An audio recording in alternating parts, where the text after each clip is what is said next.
Oh, it seems that the air conditioner in the upper floor of the Roach Palace died.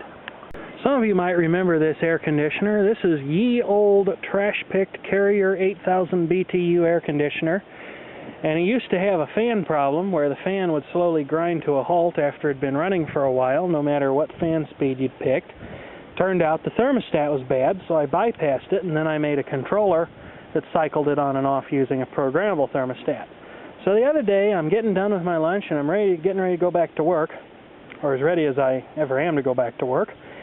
And lo and behold, I hear this thing running, and it definitely sounds abnormal. So I go upstairs and take a look at it, and the fan is completely dead to the world. It's not running at all. It's not even humming. The compressor's running, but seconds later, the thermal protection cuts out and the compressor shuts down. So I imagine that it probably spent all morning bouncing on and off the thermal protection since the fan wasn't working right. Well, I didn't think that it was the same problem since the thermostat is out of circuit and the little motor itself seems to turn perfectly freely. So what on earth could be wrong with it? Well, I think I know, and I'm going to do some checks to find out. This is what you call a permanent split capacitor motor. Like most other single-phase, or really, in more accurate terms, split-phase motors, this motor needs something to give it a little kick to start up, something that is out of phase with the normal AC power. And the way that can happen, you can have like a centrifugal switch that kicks up the motor on a start winding and then cuts out, or you can do it this way. This is what you call a PSC, or permanent split capacitor motor, and the way that it generates the needed phase shift is with this capacitor back here. Well, as you can see, that capacitor's out here in the weather along with everything else. And I would imagine that after 21 years, this is a 1989 model, I would imagine that after 21 years that capacitor has gotten weak. Because when you go to turn it on, the compressor still starts up okay, but the fan, as you can see, does not want to start without some help. And when it does get up and running, it doesn't get anywhere near the correct operating speed. In fact, that's the high speed right there, and if I kick it down to low, it'll almost stall. So, how do we get that capacitor out of there and check it out? Well, there's a screw on the front of it, so let me do that after I unplug it here. Now, perhaps most interestingly, this air conditioner was made in Brazil. Kind of an interesting place to hire out air conditioner manufacturer. Certainly not anything I've ever seen duplicated. This capacitor is of Brazilian origin too, and is dated 1089, so my guess is it's probably original to the unit. This is actually a multi-part capacitor. It contains a 30 microfarad capacitor rated at 370 volts AC. That's probably used to start and run the compressor.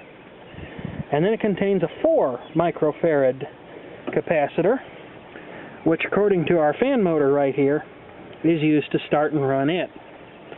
So, turns out there's someone selling these capacitors on eBay. They're $6.95 a piece plus a little bit for shipping. $6.95 is certainly worthwhile. So get one of these ordered and see if that fixes the problem. In the meantime, I'm going to clean this thing. It could definitely use it, because when I took it out of the window up there, I really was afraid I'd find a wasp nest in it, because I've seen them buzzing around it, and I thought that they might have built a nest in there. And usually, the last time I was into an air conditioner, or a dehumidifier that had been sitting outside actually, I opened the cover after moving it around. I never had any idea. I pulled the cover off, and lo and behold, there's a huge wasp nest in there, and they were all over the place. They were not too happy with me. I hate that kind of thing. Fortunately, I didn't find any wasps. Well, I found 2 dead ones on the top of it, but that doesn't matter for much. What I did find was spiders. This thing was full of little bitty spiders. I have no idea what they were doing in there, especially since that thing is on a 2nd-story window. But for right now, I just have the furnace fan in the window pulling air through the upstairs so it doesn't get so horribly baking hot up there, since there's computers up there. Anyway, that's pretty much the story so far. And a person might wonder, I'm sure people ask in the comments, so I'll just kind of stave it off now by explaining. A person might wonder, why in the world would you mess with a 21-year-old air conditioner that's not in the best of shape that you picked up off the curb? To which I say, First of all, this thing's not in that bad a shape. You'll notice the condenser coil is very clean, no major dings or dents. So too is the evaporator. And the refrigeration system seems to work just fine, which is really kind of miraculous, considering that it was pumping around refrigerant without the fan running, which may keep the refrigeration cycle from working properly, and is just asking for the compressor to suck up a blob of liquid and try to compress it, which is referred to as slugging a compressor, and is very unkind to it, if not totally ruinous, but it doesn't seem to have suffered. So anyway, why would a person want to mess with something like this when a new air conditioner can be had that might even work a little bit better and maybe be more reliable for many years? Well, have you priced a new air conditioner?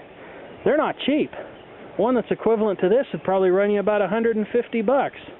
So I have a good chance of replacing a $6.95 capacitor, getting the thing going again, fixing a few other minor problems, like this fan out here is loose on its shaft, and the motor could probably stand to have some oil shot into it. Have to be penetrating oil because it's not user serviceable. But that's why I'm going to go ahead and invest in the capacitor and see if this thing can be fixed. Well, there's the capacitor out of its circuit and the air conditioner all cleaned up. Now, to go and test this capacitor. Now, of course, safety with capacitors is important too.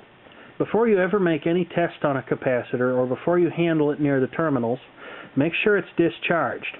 Ideally, the safest way to do this is to use a suitable resistor and jumper it across the leads of the capacitor using something well insulated to do so. It's not as recommended, and in some cases it may be hazardous to both you and the capacitor, but sometimes you can also just short the terminals to discharge it. Now, a capacitor that's part of a working fan circuit or air conditioning compressor circuit should discharge into the load as soon as power is shut off. But that's no reason not to play it safe and err on the side of caution and discharge it yourself. Whenever you're working with discharging a capacitor, you should probably always wear eye protection in case something does explode or arc and blow little metal particles or something like that all over the place, just for your own safety.